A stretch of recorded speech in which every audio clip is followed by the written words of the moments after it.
The Su-76 was one of the most widely used self-propelled guns of the Soviet Union during the Second World War, created to provide both direct and indirect fire support for infantry divisions as they pushed through the battlefields of Eastern Europe.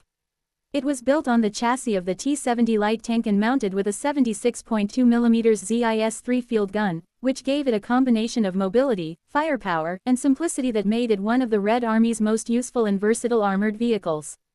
While not heavily armored and certainly not intended to duel with enemy tanks head-on, the Su-76 became an invaluable support vehicle and earned a place in Soviet military history. The need for such a vehicle arose as the Red Army sought to give its infantry greater firepower during offensive operations.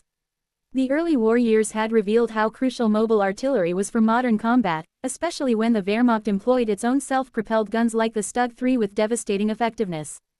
The Su-76 was designed to fill this gap, using existing components to speed up production and keep costs low. Its relatively simple construction meant that Soviet factories could produce thousands of them quickly, something that aligned perfectly with the Soviet philosophy of mass production during wartime.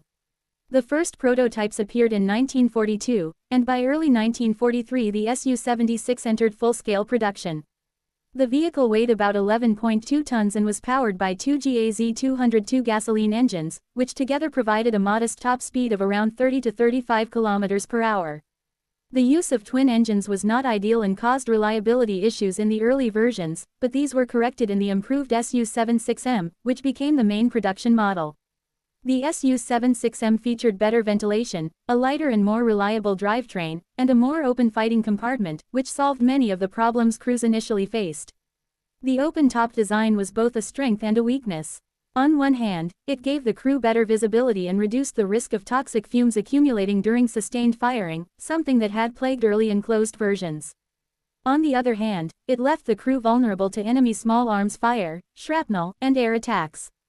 Soviet crews often improvised by attaching tarps or additional armor plates, but despite this vulnerability, the open compartment design made the vehicle easier to use in different battlefield roles. Armed with the 76.2 mm ZIS-3 gun, the Su-76 had enough firepower to deal with enemy fortifications, infantry positions, and even lighter armored vehicles. Against German medium and heavy tanks such as the Panzer IV, Panther, or Tiger, the Su-76 was outmatched in a direct confrontation, but clever tactics and teamwork often made up for its shortcomings.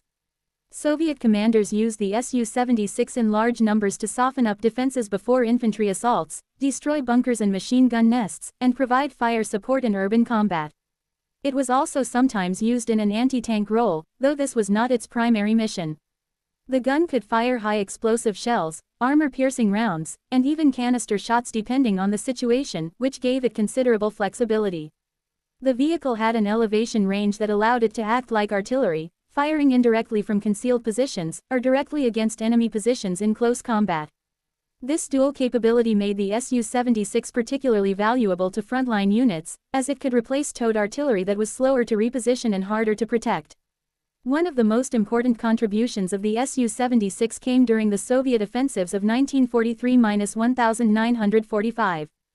During the Battle of Kursk in 1943, the Su-76 was present in large numbers, though it suffered heavy losses due to its thin armor and open compartment. However, as Soviet tactics improved, the vehicle's value became clearer. By massing large numbers of Su-76s together and coordinating them with infantry, the Red Army could provide